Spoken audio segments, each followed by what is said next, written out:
Dear friends, very good evening to all of you, and I bring greetings from Christian Medical College, Bello, and a COVID Command Center training desk.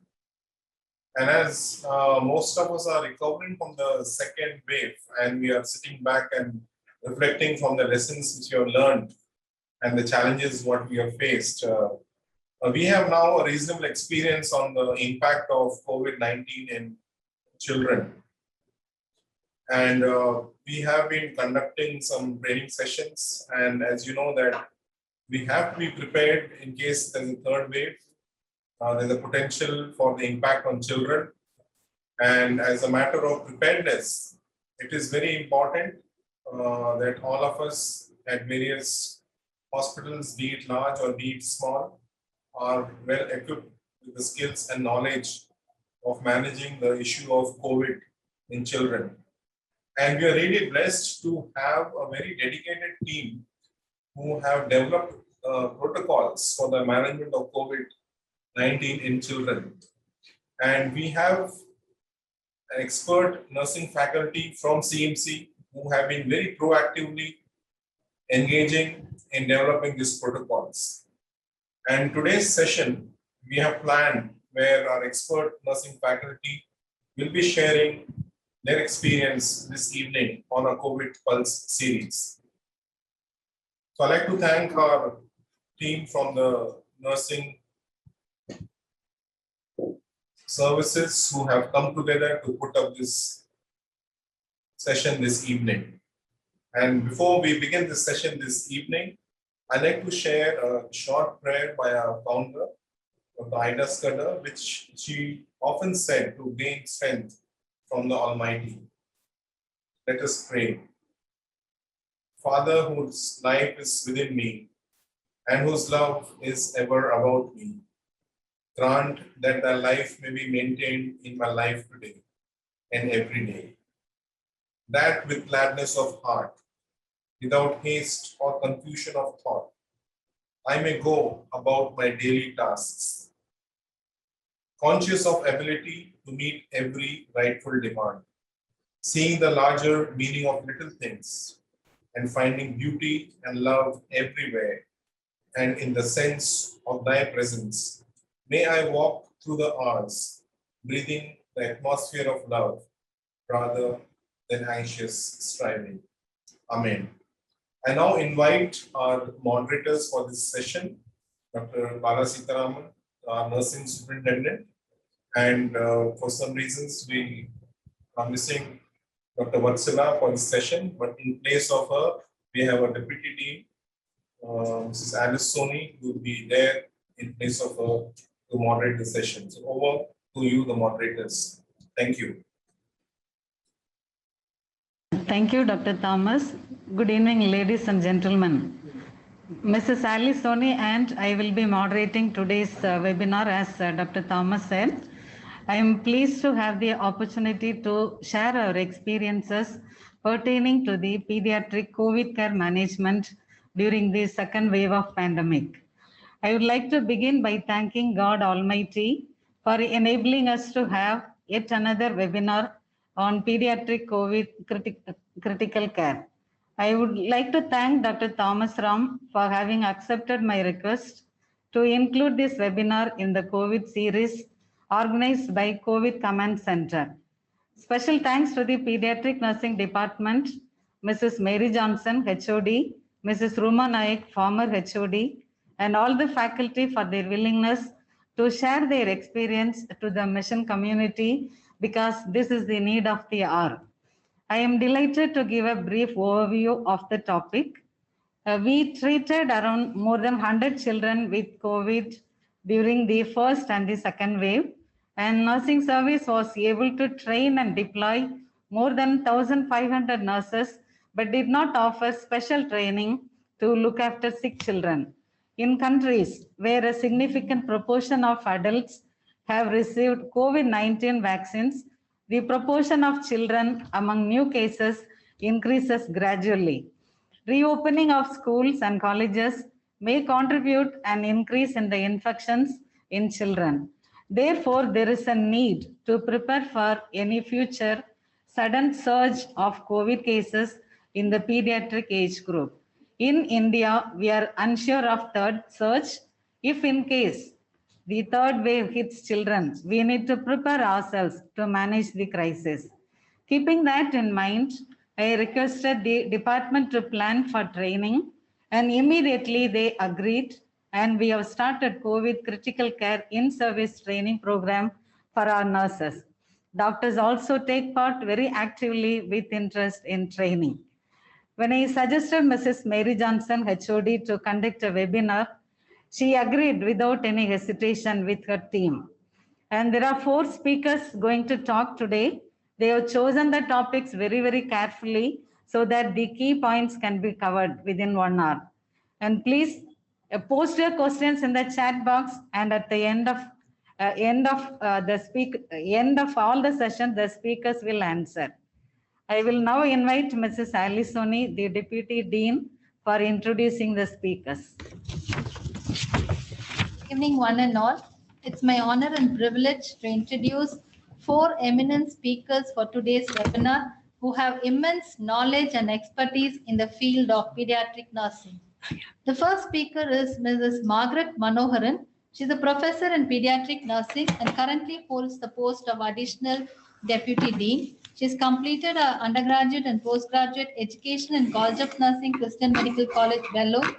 She has 33 years of clinical experience and 28 years of teaching experience. Started as a bedside nurse, then charge nurse, and currently works as a nurse manager, taking care of pediatric developmental nursing unit and the pediatric OPD.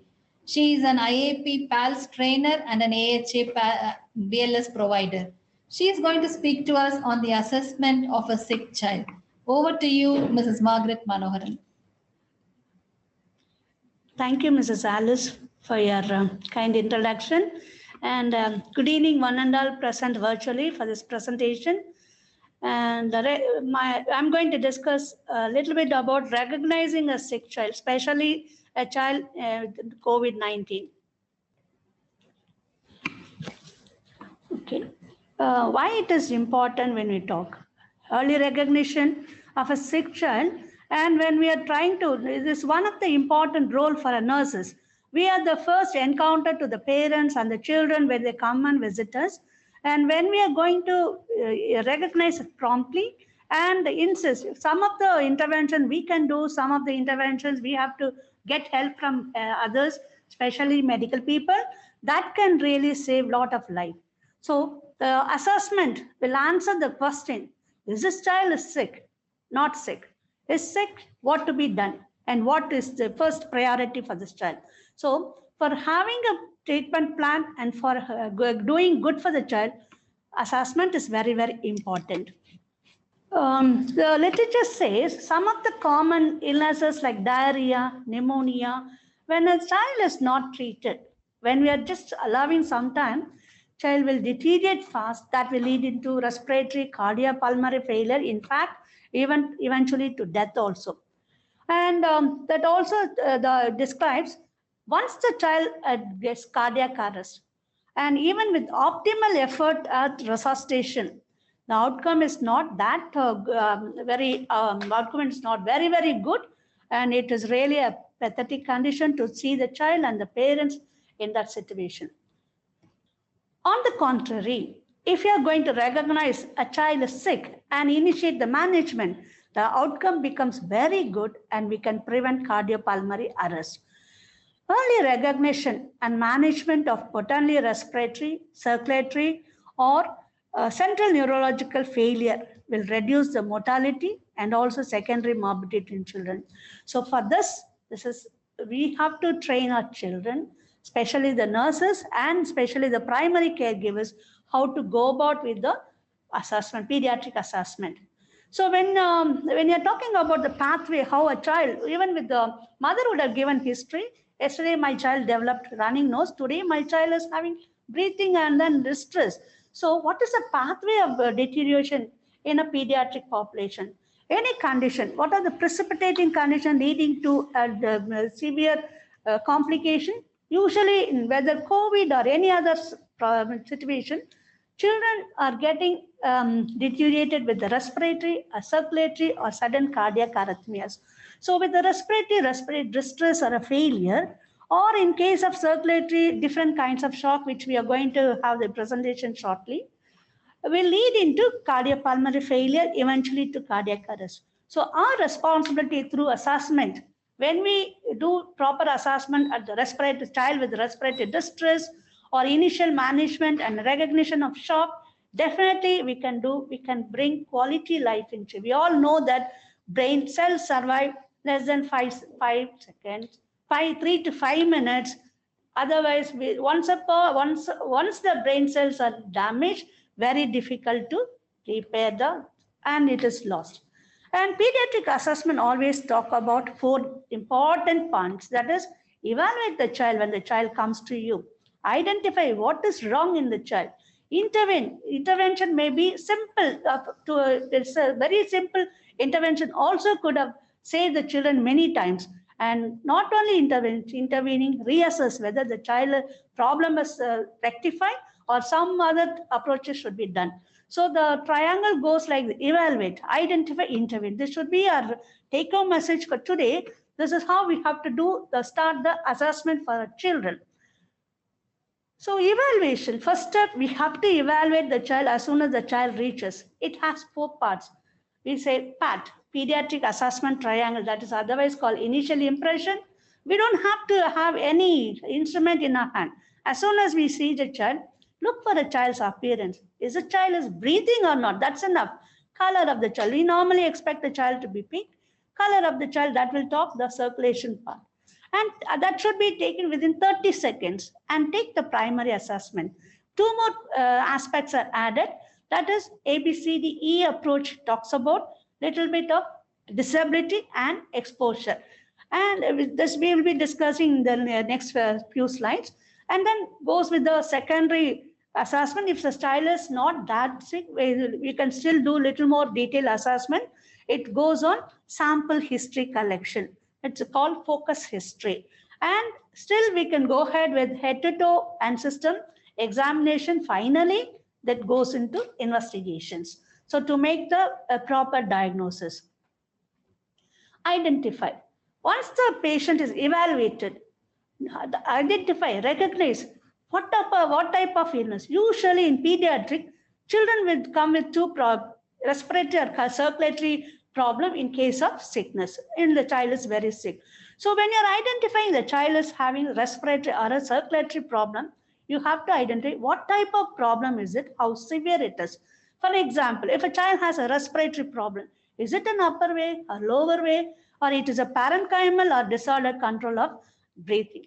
And you have to discuss, suggest and identify, is this a respiratory distress or a respiratory failure? Because respiratory distress can be managed with simple intervention like positioning, suctioning, giving the oxygen supplementation. Whereas respiratory failure, we cannot waste time. Immediately you get the medical help at the earliest for assisted ventilation.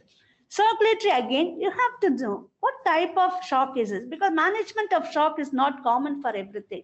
Is it the hypovolemic shock where the child needs bolus of fluid replacement, or distributive, cardiogenic, or obstructive shock? And we also should know how severe it is. Is it a compensatory shock, or child has gone into hypertensive shock? Very little more tedious work should be done. And once the action is over,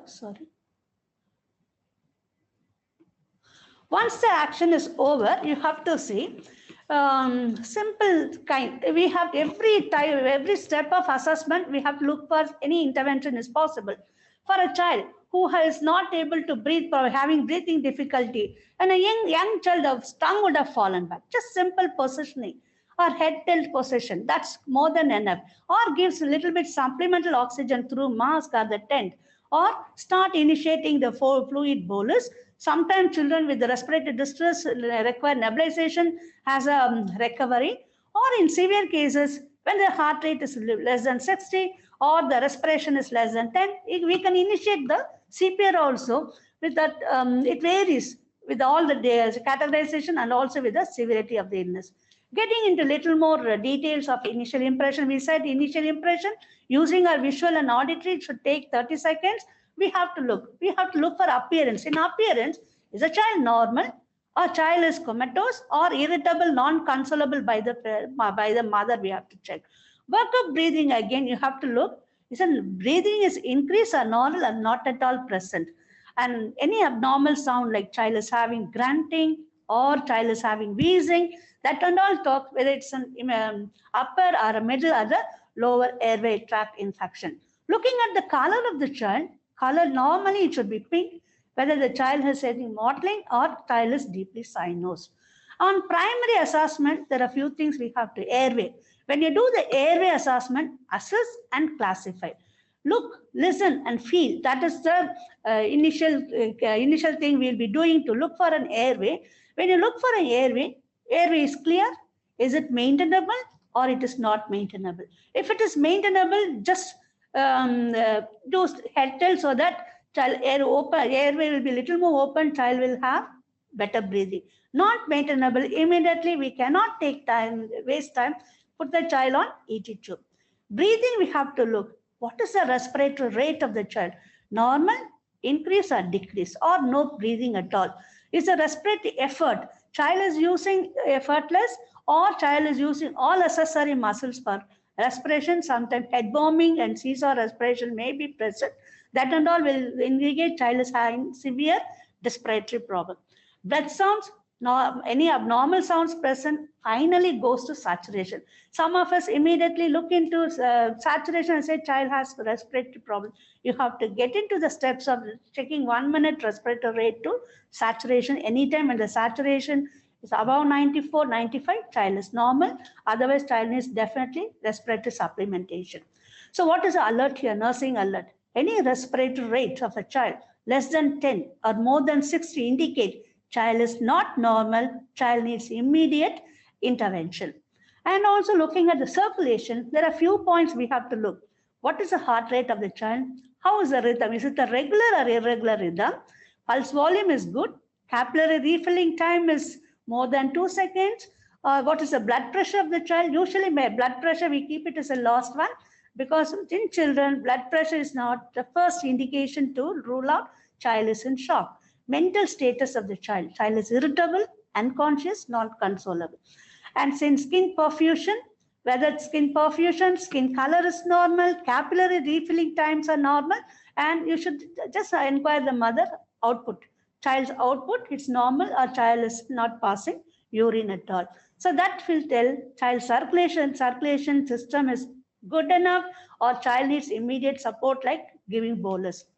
And for the disability, when you don't have a time, we have to, and if you have enough time, we can go with Glasgow Coma scale. If not, we'll be using AVPU. AVPU means just take few seconds whether child is alert or child is responding to voice or responding only to pain or not at all responding, become unconscious. Some people also will immediately look into the pupillary reaction, pupil reaction to response to light also. Exposure is another important aspect. We do the assessment, whether the child has hyper or hypothermia, trauma present, or any burns marks are there, or any bleeding site is there. That will also help you to immediately intervene the child. And after doing the assessment, any life-threatening conditions like child has severe or complete airway obstruction, or there is a significant work of breathing like apnea or bradypnea, or pulses absent or bradycardia and responsiveness, and child has hypothermia, petechiae, or acute abdominal distension, if present, this is all life-threatening condition. Any life-threatening event encountered during the primary assessment, we immediately stop and proceed for the intervention. We have to call for help, and immediately medical intervention has to be continued. And secondary assessment includes, as I said, sample history. Sample history means what are the signs and symptoms? What are the presenting complaints? Is this child allergic to any medication or food or anything else? And is the child is on any regular medication? What was the past history? What was the last minute meal child has taken? And what the event led to this problem? All this we'll come to a conclusion that child would have had fever, her child would have had upper respiratory tract infection, we can narrow down our assessment and then help the child. Examination should start from head to foot if you get time, then comes your system examination. The next one is a tertiary assessment where we will be requesting for some of the investigation like complete blood count, ABG or HB, chest X-ray if needed, ECG and echo, all that will be done depending on the child's need. And there are a lot of other useful resources or guidelines we use in the ward, especially in our department. One is pediatric acute care score, PACS, and some of the other hospital where pediatric early warning scores are used. And in our casualty, we use triaging just to sort out the levels of the level 1 need, which means child is an acute need, immediately require medical attention. 2 can wait for some time, and 3 will be for 2 to 3 hours, within 2 to 3 hours, depending on the patient crowd we'll be looking. So in the PACS score, if you see, we have given maximum 3, 2, 1 and 0, depending on the child's criticality.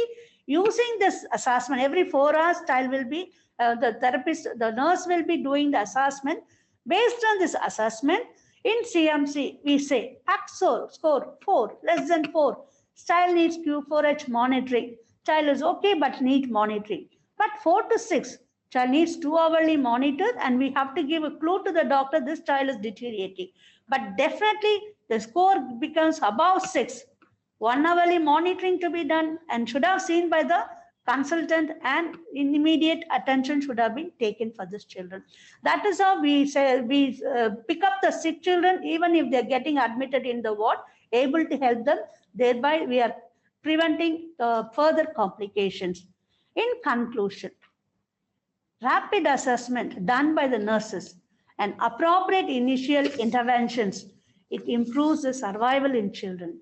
So as nurses, when we go near the patient, children, and then when we are going to do, when we just use our eyes and the auditory, whether the child is breathing or the child is not breathing well, or what the color of the child and what the appearance of the child, that will tell you whether this child is sick and needs medical attention immediately. If you are doing our part, definitely we will be able to provide quality life in a child. We can give at the last minute, we can compress and give life to the child, but quality life will be given only when we assess early and prevent the complication. And with this, I take this opportunity to thank the administration and thank you all for listening. You can put your queries in chat box. We'll be able to clarify the doubt. Thank you all. Thank you, Professor Margaret Manoharan, for enlightening us with the importance of evaluation, identification, intervention in pediatric assessment through PAT, ABCD, sample, PACS, and PUs. Thank you. Now to our second speaker, Mrs. Mary Johnson, is again a professor in pediatric nursing, and she has completed her undergraduate and postgraduate education in College of Nursing, CMC Vellore. And to her credit, she has 33 years of clinical and teaching experience and started her career as a bedside nurse, raised up to tutor, and currently is the head of the Department of Pediatric Nursing. She has held the post of additional nursing superintendent in CMC Vellore, taking charge for quality assurance, staff training, HICC, and research, and has just returned after a sabbatical working as the Assistant Director of Nursing in Saudi Arabia.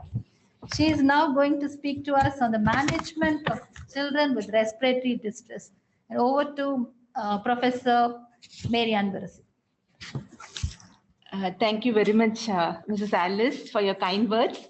Primarily, I thank God Almighty for His mercies upon us and upon the entire CMC family. I also would like to thank our Dean, our Nursing Superintendent, our teachers, and also the senior colleagues in the department, especially Mrs. Ruma Nayak, former HOD, and Dr. Vinita Ravindran, who has been always on our side, and all my junior colleagues as well, and the medical colleagues, who have been tremendous support to our department. And the topic that is assigned for me today is management of respiratory distress in children. This is the US statistics actually. I have not got the Indian statistics. 12 out of the overall, children and adolescents currently account for about 12% of confirmed COVID-19 cases. And if we look at the signs and symptoms, almost majority of them are related to respiratory tract, fever, fatigue, cough, rhinorrhea with congestion, nasal congestion, and new loss of smell, taste, sore throat, shortness of breath. Almost majority of them are related to respiratory tract, and therefore reinforcement on this particular aspect is so crucial at this point, and we will have a kind of refreshment on that. I'm sure all of us know what it is like. We are just trying to reinforce to ourselves. So if a child can be managed at home, should be able to be managed because of all the lacunae that is in the system, like no lack of oxygen and things like that. Especially if child is not in distress, can be managed at home, where there is no requirement for supplemental oxygen. So where we insist on isolation, adequate intake of calories and fluids, and symptomatic management, which we know for fever, they give paracetamol and antiviral agents. But if the child presents with some sort of difficulty, especially dyspnea, and so where monitoring requirement is there, and so therefore child has to be mandatorily admitted in the ward. And so we make sure that children are admitted, and respiratory wise, we position them well, we do the suctioning because a lot of secretions can happen to them. And calming down the child also is essential, for we know no restlessness can cause hypoxia in these kids. And oxygen support.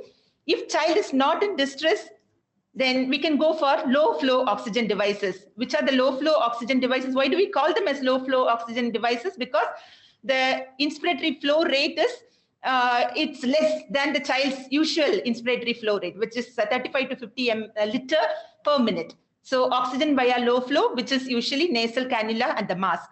And also we have to periodically monitor the vital signs, which is done on the wards. So the low flow device, as I already told you, the nasal cannula and the face mask.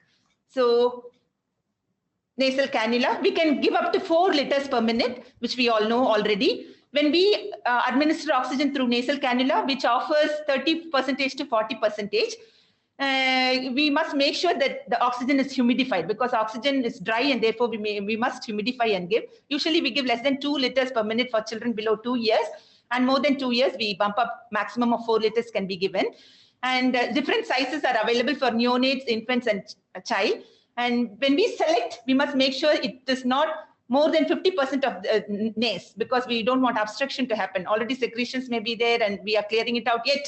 So we must make sure when we select the cannula size, it should be appropriate. It should not be more than 50% of the nace.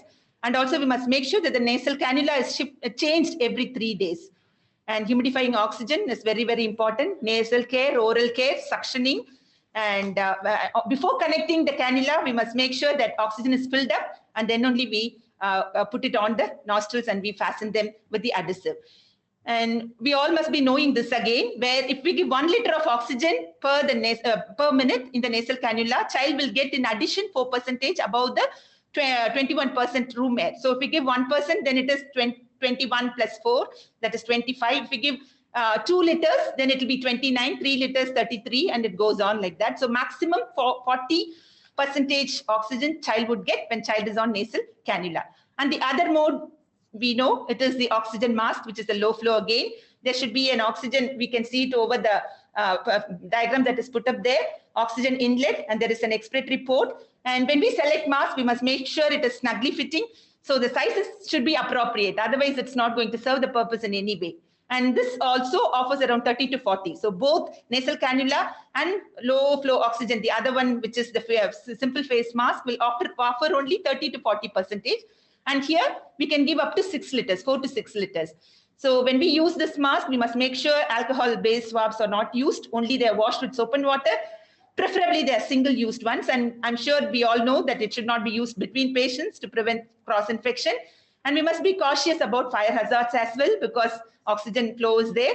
And these virus particles are aerosolized. So we know that we must take PPE precautions, standard precautions, and all respiratory contact isolation and so on. And if child is not in distress, then we go for low flow oxygen. And if in case child goes into distress, how do we know that the child goes into distress? I will just project the signs and symptoms, common signs and symptoms below. So in such a case, we move in for NRM, masks and ventures, oxygen hoods, oxygen tents, and even we can go for non-invasive ventilation, which is CPAP or BiPAP. So the respiratory rate, it's there on the table already. It starts with, for a newborn, 30 to 60, and for an adolescent, it will be 12 to 16. So it's all put up in wards in case non-pediatric people coming into our area. Always there are helpful charts available on the walls and everywhere, so you can seek help. And so how do we know that the child is heading into respiratory distress? Child will be having head bobbing and also seesaw head bobbing, where it's forward, backward movement and sideways movement, and seesaw breathing as well. Seesaw breathing where there is discoordination. No, there will be the chest sinks and the abdomen rises when the diaphragm descends, and therefore no child will be presenting with the seesaw breathing. Also, there will be chest wall, it will be asymmetrical. No, there will not be symmetrical respiration, abnormal lungs, abnormal sounds like stridor, wheeze, crackle, grunting, gurgling. All these sounds will also be, one of these will be evident depending on the, say, for example, in bronchial asthma, there will be wheeze. And in upper airway obstruction, there can be a stridor. So depending on the cause or depending on the effect, the child can present with the various kinds of lung sounds. So high-pitched whistling sound, stridor, and so on. So grunting also, where it shows that child is literally struggling to push out the air from the lungs. So all these are some of the lung sounds which will also be. So when child is in distress, not in distress, only sort of mild kind of dyspnea, then you go for hospital admission, low flow oxygen with nasal cannula or nasal face mask. Simple face mask. If child is in distress, then high flow devices, which are the NRM, the Venturi mask, the oxygen tent or hood, and also other devices like, even the bag, ambu bag also can be used. When we want to give high flow oxygen, ambu bag can be used and bains can be used and so on. But if child goes into respiratory failure, definitely invasive ventilation is needed. So we just now saw the respiratory distress, all the signs and symptoms we just now projected. So the tachypnea will be there. Usually the respiratory will not go more than 60. If it goes more than 60, we must make sure, we know that it is respiratory failure. So all the lung sounds and delayed capillary refill and so on. And so and here again, when we do the assessment, we must know where is the exact cause. Is it upper airway obstruction, or is it due to lower airway, upper airway obstruction in case of foreign body aspirations? And lower airway obstruction, classic example can be bronchial asthma and lung tissue disease, say for example pneumonia, and disordered controlled breathing, anything which has affected the brain, the central nervous system, the medulla oblongata, maybe the drug effect, and so on. So we must identify whether it is a distress, non-distress, or a respiratory failure. As well, we should find out also, is it an upper cause, lower respiratory cause, lung disease, or the controlled center or the medulla oblongata problem. Even in meningitis, where it can happen that way. So which are the high flow devices? The NRM, the non-rebreather mask. I'm sure all of us have used it several times, where the mask is there, the exhalation port is there for the exhaled carbon dioxide to be let out, and there is a valve which controls the flow of oxygen. Here when we use, we must make sure that the bag is filled up. At least 2/3 should be filled up, and it offers almost 40 to 60% oxygen. And how much oxygen do we give? We give 6 to 8 liters per minute. And Venturi mask, we start off from 24% to 60%, where oxygen can be delivered from 2 to 15%. Different colors are there. We usually call it as Vibgea colors. I'm sure you know it. And oxygen hood, where 8 to 10 liters can be delivered through oxygen hood, and it gives higher amount, 85 to 95%. And usually this is used for children with less than 10 kg body weight. So in any kind of device that we choose, both advantages and disadvantages are there. Say, for example, dry oxygen. A disadvantage is there. No, in the nasal cannula, there can be nasal bleed and nasal irritation and all that. How do we prevent it? We always have measures to prevent them. We humidify them. And I'm sure you would have also seen the high flow oxygen thing, where there is upper part, you see the air and the oxygen getting mixed up, and then it comes to, it just flows down into the humidifier. There is also a heating up system and a pressure valve sitting up there. And so it is humidified. It sets the PEEP at a proper range, and then it offers the oxygen. So the valve system, airvo is also available.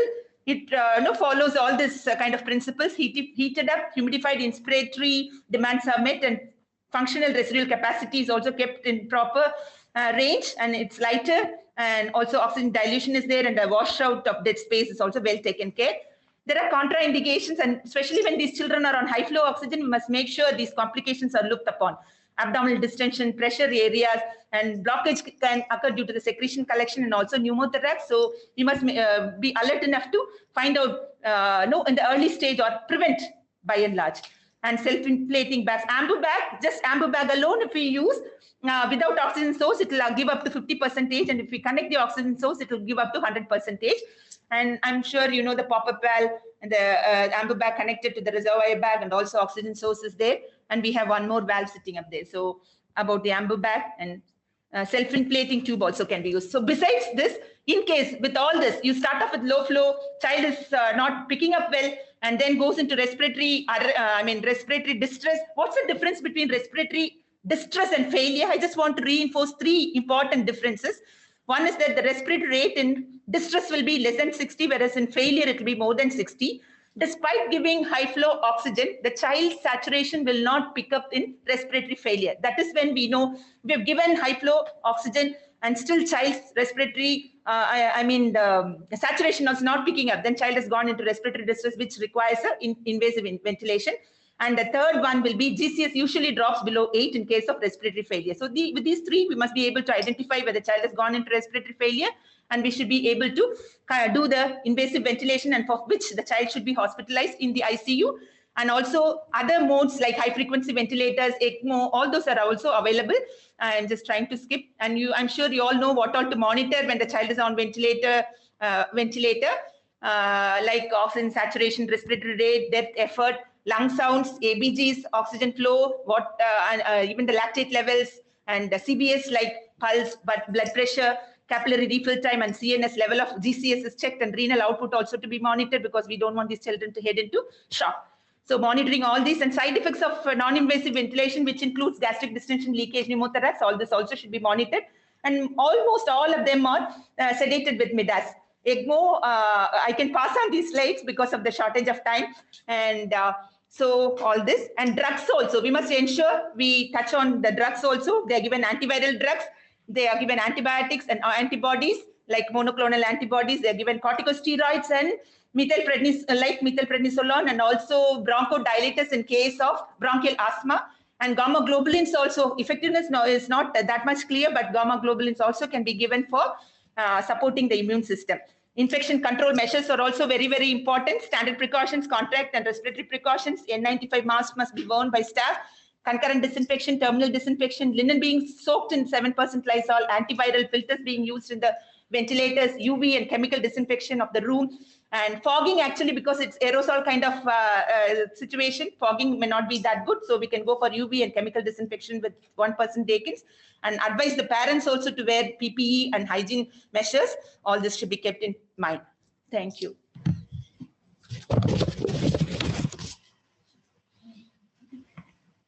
Respiratory disorders are the common cause of illness and hospitalization in children. As a pediatric nurse, one should be able to identify respiratory problems in children and give appropriate management. Thank you, Professor Mary Johnson, for enlightening us on the management of children with respiratory distress. Now, for the third speaker, we have Mrs. Lily Prasad. She is also a professor in pediatric nursing, completed her UG and PG education from Christian Medical College, Vellore, and she has 33 years of clinical and 18 years of teaching experience. She started her career as a bedside nurse, then a charge nurse, and currently is a nurse manager, taking care of pediatric emergency nursing and well baby clinic. She is an instructor for AHA BLS also, and she is here to speak to us on the management of children in shock. Over to you, Mrs. Lily. Good evening, one and all. I thank the management for giving opportunity to talk about recognition and management of children in shock. This we have already seen. Assessment of a sick child, precipitating factor, concentrate on the middle one, precipitate circulatory. You see directly arrow mark is coming to shock. Then the next level is cardiopulmonary failure. Then it is directly going into cardiac arrest. That is why very, very important. to concentrate, recognize and management of shock in children, especially in case of COVID. Learning objective will be to identify child in shock, various types of shock, differentiate which is compensated and hypotensive shock, management and meticulous nursing care for these children in shock. Definition of shock. Shock is a critical condition that results from inadequate tissue delivery of oxygen and nutrients to meet tissue metabolic demand. Shock can result from inadequate blood volume or oxygen carrying capacity, as in case of hypovolemic shock, including hemorrhagic shock. Inappropriate distribution of blood volume and flow, as in case of distributive shock. If you look at the other one, impaired cardiac contractility, because the origin of the problem is in the heart itself, it is cardiogenic shock. The other one is obstructed blood flow. Due to the obstruction, the flow is altered, thereby it reduces its function. This is a simple diagram illustrating how the corporate water comes to our resident on a daily basis. You see that water fills in our tank, and we use the motor. On the motor, turn the valve, water is sucked into the overhead tank, and various tubes are connected to each house, each room, and water is supplied. If there is no fluid, there is hypovolemic shock. If the motor is not functioning, rusted, if the motor is giving dar sound, that means it is cardiogenic shock. And we forgot to turn the valve. What will happen? Water will not go. Water is there in the tank. The motor is on. It is functioning. But the valve we forgot to turn. So no water after 10 minutes, 15 minutes. So that is obstructive shock. And water reached the tank. But there is distributive shock. That is, vasodilatation is there. On top of it, there is a leak in the blood vessels. It will lead to distributive shock. Let us just quickly go through each of it. So now, fever or any infection can aggravate oxygen demand for children, and inadequate supply or nutrient supply to the body. The cell demand lot of metabolic needs, and vital organs need constant supply of oxygen and nutrients. So what happens if there is less? Inadequate tissue perfusion can lead to irreversible cell damage, ultimately organ damage. How? By tissue hypoxia. Cell can tolerate for few minutes, then it goes into anaerobic metabolism. The end product of anaerobic metabolism, accumulation of lactic acid and carbon dioxide. This level can go for some time, but it cannot compensate for a longer time. Immediately you see death results rapidly from cardiovascular collapse, or more slowly it will go into multi-organ failure. So here I would like to insist the main function of cardiovascular system: delivery of oxygen to the blood tissue, removal of metabolic waste product. And if there is anaerobic metabolism, very short period of time, end product of, because the body is using another type of energy to generate, to make the vital organ function by creating a lactic acid. The end product, when it is accumulate so much of carbon dioxide, lactic acid, ultimately leads to death. So two main important points we need to know. When child comes in shock, what type of shock? Second one, we need to know whether it is compensatory or hypotensive shock. Compensatory, we can stop and take few breaths. That is how maintain oxygen delivery by tachycardia. Child will manifest tachycardia. There is increase in systemic vascular resistance got created, vasoconstriction. Thereby, child will maintain the supply of oxygen and nutrients. Increase in cardiac contractility, thereby maintains the function, and increase in venous smooth muscle tone. In all this is happening for a short period of time, compensatory mechanism. We as nurses, we need to identify when child comes in shock, if not at least in compensatory mechanism, to identify early and to treat the child. If we don't identify, child will go into hypotensive shock. Never take BP as the first vital signs, because of all compensatory mechanism which I told you earlier, that will hold on till the last minute. When the BP crashes, death is the result. So hypotensive shock, you see, attempt to maintain systolic blood pressure and perfusion are no longer effective. So change in level of consciousness will happen, then child will go into hypotensive shock. How much of a fluid inotropes you give, you will not be able to get back the life of the child. Now first, hypovolemic shock. So you know in burns what happens when there is child with the diarrhea. So what happens? Lot of fluid volume loses along with the electrolytes.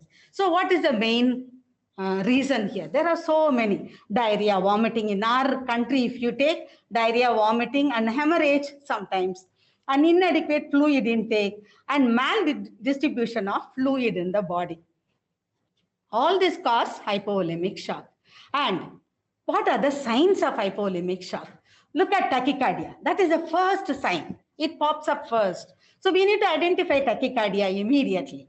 And you can see weak and absent peripheral pulses, later absent central pulses, delayed capillary refill, then cold peripheries, then color changes, dusky, cyanosis, then oliguria, and child loses consciousness. Management of hypovolemic shock. We have to do fluid resuscitation immediately. How? Infuse isotonic crystalloid solution, 20 ml per kg boluses of normal saline or ringer lactate. At once, immediately, we need to replace it. Failure to improve, after 2 to 3 boluses. Each bolus we need to assess the child. If necessary, we have to give the second and the third bolus. And if the child is not improving, immediately we need to think of albumin. And if blood loss is there, we need to think of transfusing the whole blood for the child. 2021 guideline, it says that 20 ml is reduced to 10 ml, 5 to 10 ml per kg. And first dose of fluid is given. If child is not improving, immediately they suggest to start on inotropes. Cardiogenic shock. Cardiogenic shock, as we know, the pathology is in the heart. Fluid is there, heart is unable to pump. As in case of congenital heart disease, myocarditis, cardiomyopathy, arrhythmia, sepsis, and poisoning, and myocardial injury. Here, look at the signs: tachycardia, low blood pressure, weak or absent peripheral pulses, central pulses absent, delayed capillary refill time, and with cold extremities. Then you can see signs of congestive heart failure, like pulmonary edema, hepatomegaly, jugular venous pressure, cold mottled diaphoretic skin, and changes in level of consciousness, and oliguria. Now management, the fast push in hypovolemic shock, in cardiogenic shock, this heart contractility, as we know, it has to be slow administration. 20 ml will reduce to 10 ml. And 20 minutes will become 5 minutes, 10 minutes will become 20 minutes. Slow push with less volume, monitoring the child hemodynamically stability, and we should not allow child to go into pulmonary edema. So child's respiratory function deteriorates and child develops signs of pulmonary edema. We cannot give more fluids. So we need to check for evidence of venous congestion and the distended jugular veins or hepatomegaly, and cardiomegaly can be identified by chest X-ray. Now there is ultrasonography. As we administer the fluid, we can see the overload, how the fluid adequacy, are we giving overloading the heart. All this can be monitored. And I have experienced that where we monitored fluid through ultrasonography and we have reduced and we have given just enough fluid for the child. Third type is obstructive shock. Here, 3 main reasons: cardiac tamponade, tension pneumothorax, and massive pulmonary embolism, and coarctation of aorta. Here what happens in the accumulation of fluid or blood or air in the pericardial space. So cardiac arrest, it results in cardiac arrest, that too pulseless electrical activity. So what will happen? Diminished heart sound will be seen. Immediately what we need to just appreciate in the picture which is projected. There is rapid identification and fluid administration should be at cautious, and emergency pericardiosynthesis need to be done to remove the fluid and air from the pericardial. Tension pneumothorax, you see the normal lung and you see the pneumothorax lung, and it pushes everything to a opposite side. So air into the pleural space. So we need to use 18 to 20 gauge needle to put into the third space. Okay. So hyper expansion of the affected side, diminished breath sounds will be there. So we need to 18 to 20 gauge needle at the second intercostal space and let out the air. The gut sound will make sure that the air is let out so that child expansion of the lung can happen. Pulmonary embolism, main pulmonary artery, and it occludes, there is no blood supply, then that also will lead to cardiac arrest and inadequate cardiac output. Look at the clinical manifestation. I'm not going into detail. And you see the management. Initial treatment is supportive. We need to give the oxygen. And if necessary, ventilator need to be connected to the child. Anticoagulant to be started. Distributive shock of 3 types. That is in septic shock, anaphylactic shock, and neurogenic shock. And septic shock, it is by infectious organism, endotoxin released by the organism. And what happens, it stimulates the immune system, that activation of inflammatory mediator, then that will lead to shock in children because the fluid is not distributed equally in the body. So it will lead to shock in children. Here we need to very carefully monitor, administer fluid to the children. Along with the other signs, what is the main management here is rapid fluid, 3 to 4 boluses, do culture and administer first dose of antibiotic as quickly as possible. That will save the life of the child from further damage, and life can be. And any parameters, hypoglycemia and hypocalcemia, all that need to be replaced to the child. Anaphylactic shock, all of you are very familiar, severe reaction due to the drug or poison or venom, whatever it is. Immediately we need to identify and treat this particular child. Look at angioedema is the main one, and respiratory distress, hypotension and tachycardia. Here we need to start the oxygen. Oxygen is the first line of treatment any sick child when they come to hospital. Epinephrine is the drug of choice. 0.01 milligram per kg deep IM has to be given. Second dose, if it is necessary, we need to give. Otherwise, antihistamine and corticosteroids can be planned little later. Neurogenic shock, any central nervous system injury where it affects, then these children need to be treated separately. Signs of neurogenic shock and the management, positioning the child to improve the venous return, and vasopressor can be think to treat the child with neurogenic shock. Fundamentals of initial shock management, position the child. How we position the child, stable child, unstable child. Stable child is their child can be left with the mother, with the nurse standing at the bedside to take care of the child. Unstable child, of course, we need to position whatever need to be done to this particular child. And we also need to start the child on oxygen, high flow oxygen, which just we heard, high flow with the non-rebreather mask we need to give. If necessary, we can start invasive and non-invasive ventilation and establish vascular access when child is in shock. Getting peripheral line will be very, very difficult. Think of intraosseous access immediately. Lot of fluid and medicine can be given through intraosseous line. Then we need to fluid management, if fluid is not enough, we need to, for blood, we need to transfuse blood to the particular child, monitoring at the same time.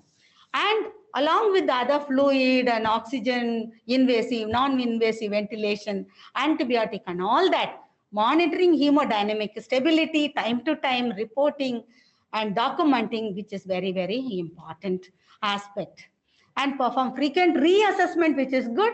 Then whatever laboratory result checks need to be done, all that need to be done. And pharmacological therapy need to be considered for these children. In conclusion, I would like to tell you, shock is very, very important, and we need to identify and manage. And hypovolemic shock, distributive shock, cardiogenic shock, and obstructive shock, each one respective classification we need to identify. Management slightly differ from each other. Monitoring the children is very, very important. Children are gift from God. We need to take care of them utmost care. Thank you for your patient listening. Thank you, Professor Lily Prasad, for reiterating the shock in children can be easily managed if early recognition of the condition and timely intervention and treatment is initiated, and nurses have a big role in proper assessment and management. Now over to our next speaker, Mrs. Shanti Gladstone. She is also a professor in pediatric nursing, completed her UG and PG in Christian Medical College, Vellore, has 28 years of clinical and 13 years of teaching experience. She has worked as bedside nurse, charge nurse, and currently working as a nurse manager in the pediatric nephrology nursing unit and pediatric high dependency unit. She is going to speak to us on the psychosocial issues associated with COVID among children. Over to you, Professor Shanti Gladstone. Thank you, ma'am, for introducing me. Good evening, all. Final session for today is psychosocial issues in pediatric COVID. This topic is going to be very simple, but it is very essential. As a nursing professional, whenever we are having contact with the children and parents, we have to be continually support their psychosocial issues. As we all know that children are the vulnerable group to face additional challenges to understand, absorb, and deal with the changes that COVID-19 brings in their world. Caring for a child with an acute infectious disease can be challenging to the family due to the abrupt onset and rapid development of the disease, and brings new stressors on parents and caregivers that can hamper their capacity to provide care to their children. Children are very keen observers of people and environments, and they'll be able to react to the stress in their caregivers, which unavoidably will affect their well-being. What are some of the contributing factors which brings stress among children with COVID? Separation from caregivers and social isolation. Because of social isolation, they will not be able to go out and talk to their friends, play with their friends. They will not be able to go to their relatives' house, and not be able to attend any social events, functions such as birthday parties, wedding, or any family programs. Especially school age and adolescents will have social stigma, and family conflicts is the major source of stress for children. If they have lost any loved ones from the family due to COVID, that will be adding more stress on the child. Social media is the main source for giving stress to the child, because they'll be getting more information about COVID-19 that will be threatening them. And children with pre-existing illness such as chronic conditions, children with special needs like autism, attention deficit disorder and development delay, and underprivileged children will face more amount of stress when they are compared to other children with COVID. The stressors for family includes fear of unknown, fear of having the new disease, fear of contracting the infection from the child, fear of uncertainty, what is going to happen to my child, whether will my child alive, and how will I take care of the child. All those fears the family members will have, and lack of family and social support, unexpected expenses due to hospitalization, and also there is a demand for providing nutritious and healthy food for children.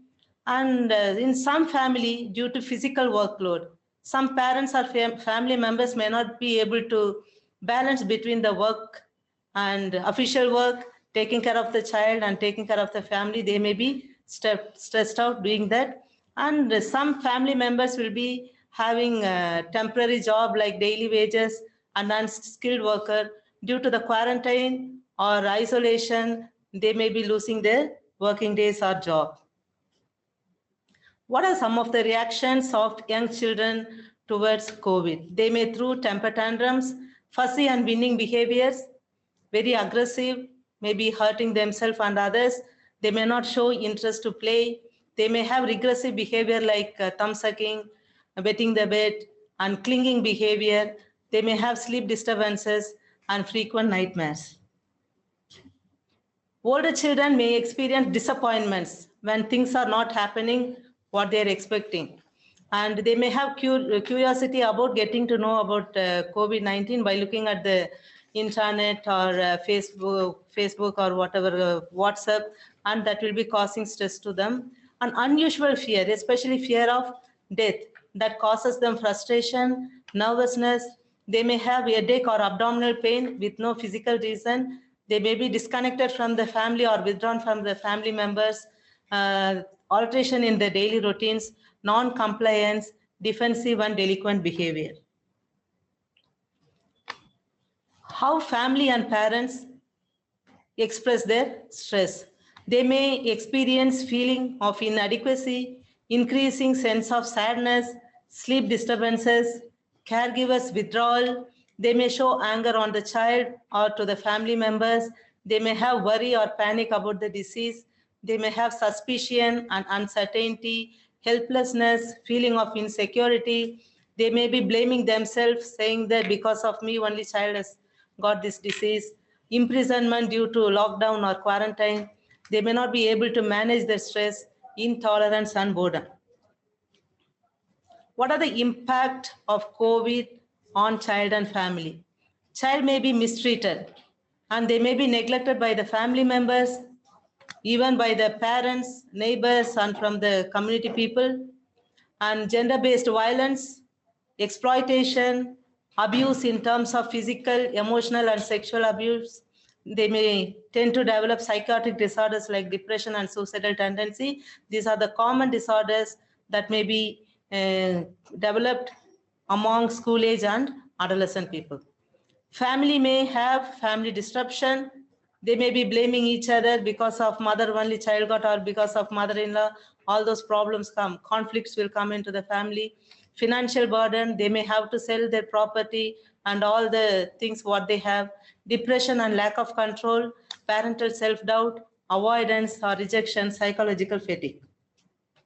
How are we going to help the children to come out of this stress during the COVID crisis? As a healthcare professionals, we all must understand that children are unique. Some children may not expose their emotion, but some children may expose their emotion with an aggressive behavior. So we have to approach them in a calm, pleasant, and non-threatening way. And we also must accept and acknowledge their emotions as valid one and listen to the child by giving them adequate time to make them to express their anxiety or anger. And we have to use simple comfort tools like telling stories, making them to read books, or playing music, playing with them. All those will help them to be calm. Some younger children may need frequent hugs by the parents, carrying or cuddling. So we have to encourage the parents to do that. If they are not comfortable in doing that, they may have a fear of contracting infection.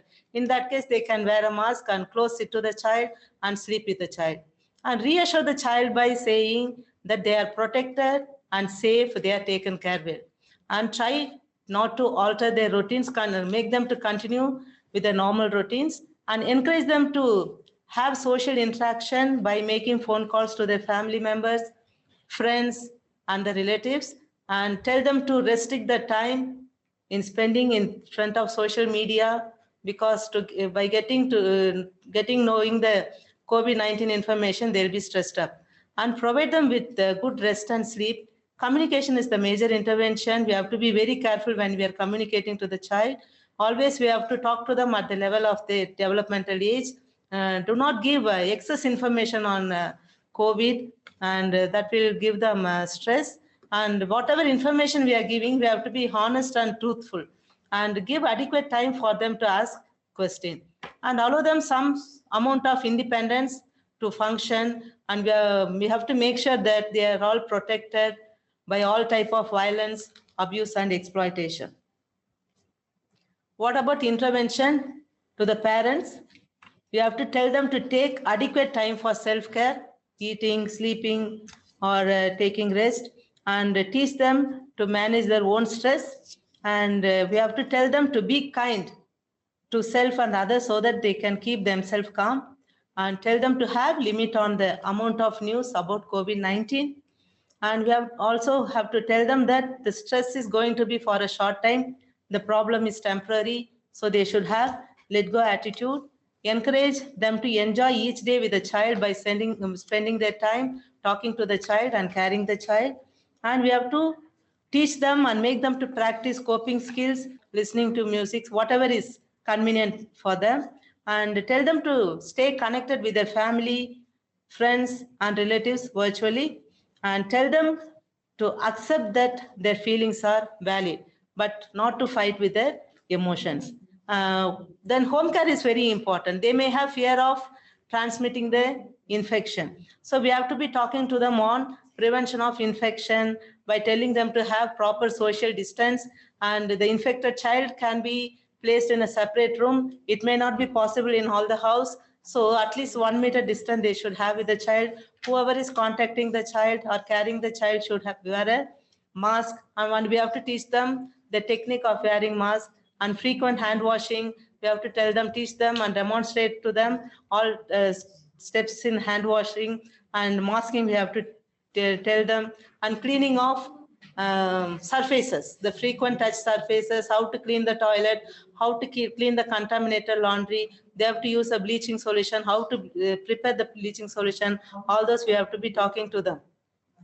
And they should know about the nutritious food, because COVID-19 children need the healthy diet. We should talk to them which food has high in protein, which has high in carbohydrate, and iron. All those we have to be talking to them. And it is important to tell them about the importance of vaccination by the family members. And when they're getting discharged from the hospital, we have to tell them, teach them how to check the saturation, oxygen saturation, how to check the temperature, and also tell them to observe for danger signs of post-COVID infection. The signs are, common signs are any new skin rashes, unusual headache, abdominal pain, fever, any bleeding spots. All those have to be reported to the pediatrician. So we have to give them the contact number. Okay. To conclude this session, children rely on the parents to provide a sense of safety and security. Emotions are contagious. When parents are anxious, child will take emotional cues from them. Parents should be helped to manage their anxiety in their own time and not to overshare the fears with their children. The impact of stress and adversity on psychological well-being of child and family should be increasingly focused either in the hospital or in the community to prevent psychosocial crises and enhance psychosocial well-being among child and family. Thank you.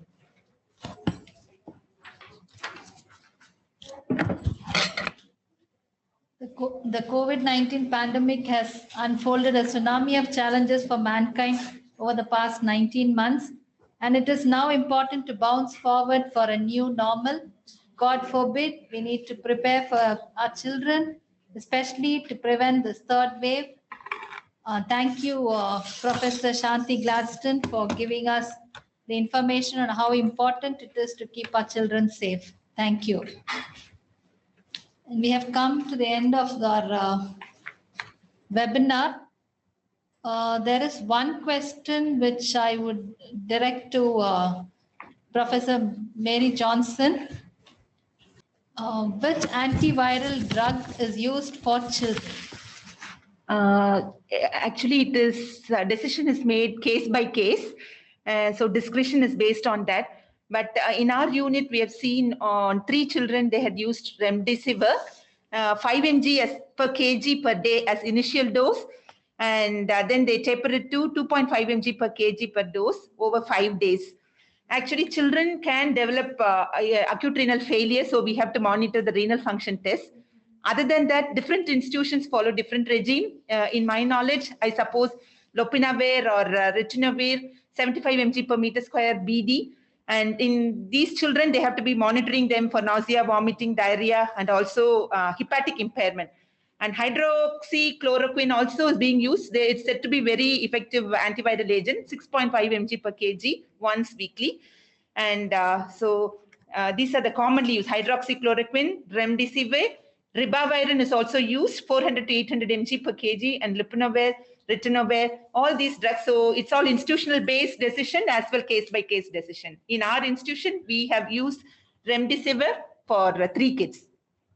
Dr. Ebba, Dr. Kala, and Dr. Jolly, they are the experts there, and we get the input from them. I hope whoever asked the question got the answer. There's one other question in the chat box.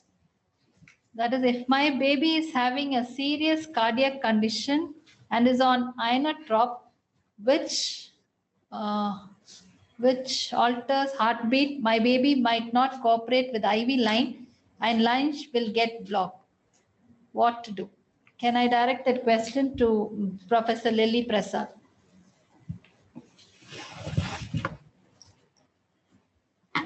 Thank you for the question. And when the child is sick and in shock, need to be given fluid and inotropes, it is always good to have 2-3 lines and immediately to give the fluid and inotropes to retrieve the shock. We always have intraosseous line. It will not get clot or anything. It will not block. We can give. If peripheral line we are giving and there is a clot, we cannot give. We cannot flush. We need to start the other line.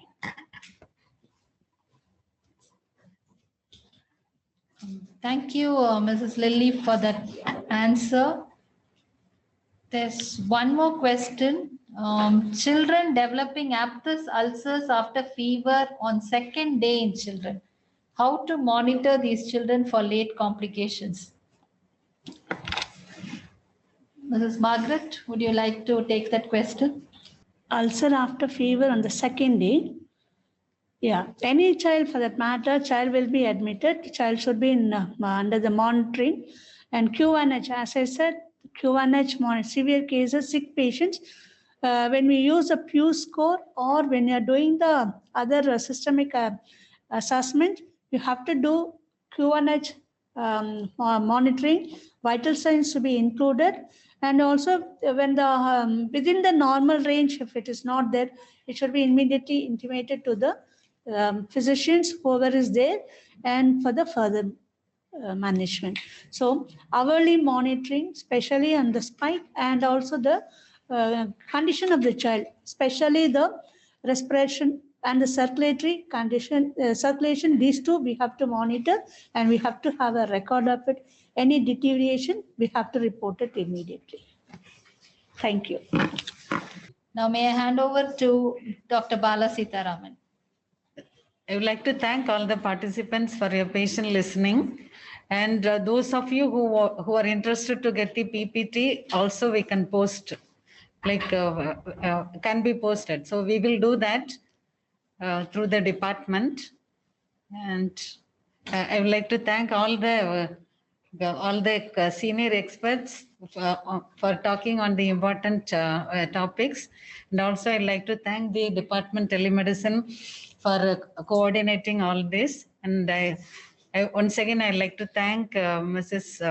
Alice Soni for being with us and moderating. Thank you, one and all. Thank you. Thank you very much for all our resource faculty for keeping the session very engaging, and I was tracking the interaction which is happening on the chat box. And I hope to all the participants in the audience, this is a very timely session which we had for all of you. It is good to be prepared for a potential third wave and also a potential third wave which may affect the children.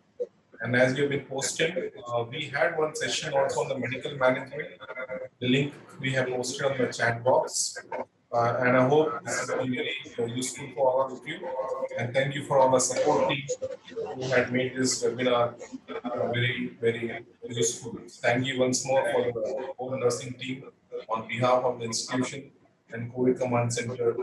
Thank you very much and have a safe evening. All of you, God bless.